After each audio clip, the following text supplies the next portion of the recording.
বন্ধুরা, আশা করি সবাই ভালো আছেন। হ্যাঁ, কিছুদিন আগে ভিডিও দিয়েছিলাম আমার গরুর কি বাছুর হয়েছে। তো বাছুরের কি অবস্থা আসুন এটা দেখি। এটা আমার গোয়াল ঘর অবসর নিডের। এই যে আমার এই গরুটার বাছুর হয়েছে। ওই যে বাছুরটা শুয়ে আছে, বাছুরটা শুয়ে আছে। কি হয়েছে? খুব রাগী, খুব। যাক, মাশাল্লাহ, আপনাদের দোয়াই ভালোই আছে বাছুরটা।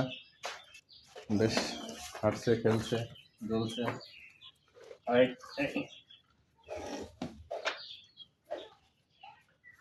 সবাই দোয়া করবেন যাতে সুস্থ থাকে। আর এটাও ওরই বাছুর, এটা 2 নম্বর বাছুর। আর প্রথমটা এড়ে বাছুর হয়েছিল, এটা বিক্রি করে দিছি। তো এই হলো আমার অবসর নিডের গরু।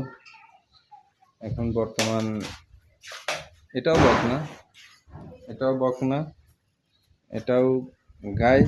আর যে বাছুর হয়েছে ওটা হচ্ছে বকনা। আপাতত 3টা বকনা গরু বাছুর মিলে। আল্লাহ হাফেজ।